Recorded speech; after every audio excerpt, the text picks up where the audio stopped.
Welcome back to The Explainer. Today we are unpacking a really fascinating ancient text that actually serves as a timeless blueprint for evaluating individual and societal integrity. We're looking at a short chapter known as Surah Al-Ma'un. And trust me, it completely redefines what it means to be a true believer and a sincere leader. So what is the undeniable proof of a dead heart? We usually think of disbelief as just an intellectual thing, right? Like a failure to agree with a specific set of ideas. But what if the true measure of belief is actually observable in how we treat the vulnerable? What if your theology is proven not by the words you say, but by your everyday actions in the community? Here is our roadmap for The Explainer today. We're going to cover the ultimate litmus test, the linguistic roots of disbelief, the tragedy of hollow rituals, social neglect in modernity, the power of small kindnesses, and finally, leading with sincere compassion. All right, let's jump right into section 1, the ultimate litmus test and how we actually define true disbelief. The chapter literally opens with a direct question to the reader. Have you seen the one who denies the recompense? It's a rhetorical hook. It takes this massive philosophical concept of disbelief and essentially forces you to look around for a physical, demonstrable character flaw that you can witness with your own eyes. Moving on to section 2, let's unpack the vocabulary and look at the linguistic roots of this concept. The root word used here is ad-din.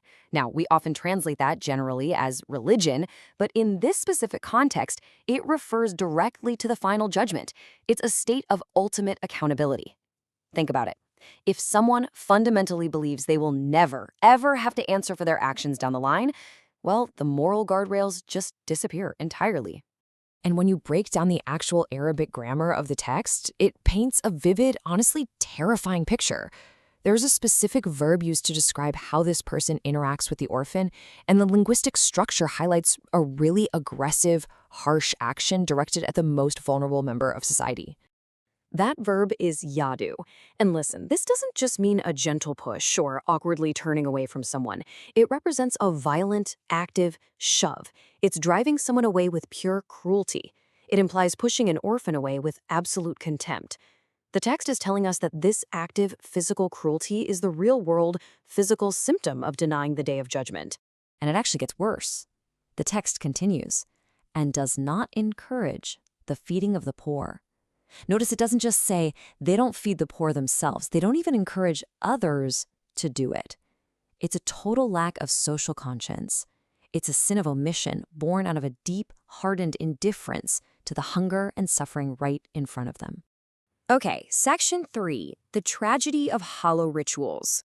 This is where the text takes a really surprising turn regarding empty prayers.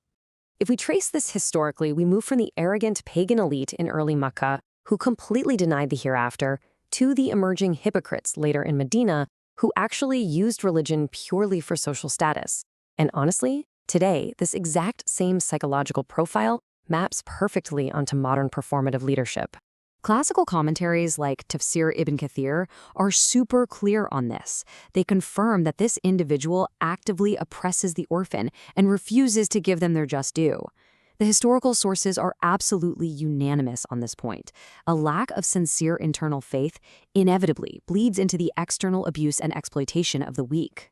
Which leads to this staggering declaration. So woe to those who pray, but who are heedless. Just let that sink in. Woe to those who pray. The warning here is severe. It's aimed at performers of prayer who are entirely disconnected from its spiritual meaning. They're going through the physical motions of piety, but their hearts are completely absent from the process. Early scholars, like Ibn Abbas, noted how these individuals would delay their prayers and only perform them to maintain a public facade. If no one was watching, they simply wouldn't do it. Their worship was entirely transactional, aimed completely at an earthly audience rather than a divine one. So what does this mean for us today? Let's look at section 4, social neglect in modernity, and the performative trap. When you compare these themes side by side, it is incredibly striking. The social sins of disbelief, cruelty to orphans and starving the poor, are directly mirrored by the sins of hypocritical worship. What we're seeing is that spiritual bankruptcy directly causes social neglect. You just cannot separate a leader's private spiritual sincerity from their public duty of care. This brings us to the concept of riya. Riya means doing deeds solely to be seen by others. It is perfectly analogous to modern virtue signaling. It's performative PR, cleverly disguised as righteousness, where leaders act only to gain public approval rather than out of actual sincere compassion. The historical texts are brutal here, giving severe warnings against showing off or trying to deceive God. The classic commentaries emphasize that seeking the applause of the crowd literally destroys the intrinsic value of the good deed itself. It renders the whole action completely worthless. That brings us to Section 5, the power of small kindnesses, which serves as the ultimate measure of a person. After warning about empty prayers and grand public displays, the text brilliantly drops its final devastating point and withhold simple assistance. The ultimate symptom of a diseased heart isn't massive fraud or grand villainy. It's simply withholding basic, everyday help from the people right next to you. The word used is Al-Ma'un. And surprisingly, Ma'un refers to the absolute most basic, cost-free acts of human decency, like lending a pot or giving your neighbors some salt or water. Refusing something that tiny, it shows a deep-seated stinginess that invalidates any grand public worship. It proves that despite the outward religious performance, the ego is still completely running the show. So how do we fix this? Section 6, leading with sincere compassion and the actionable steps we can take. For modern leaders, this provides a pretty concrete framework. Step 1, check your intentions. Avoid that performative RIA by constantly asking yourself who you are actually performing for. Step 2, prioritize the vulnerable, specifically the orphan and the poor, in every decision you make. And step 3, aggressively practice Ma'un. Commit to those daily, unglamorous small kindnesses. That is how you replace showy rituals with genuine, everyday service to others. I want to leave you with this final thought to ponder today. Think about your own life. Do your public actions genuinely align with the quiet kindness you show when absolutely no one is watching? Because if our grand rituals don't translate into simple, cost-free assistance to our neighbors, what are they really worth?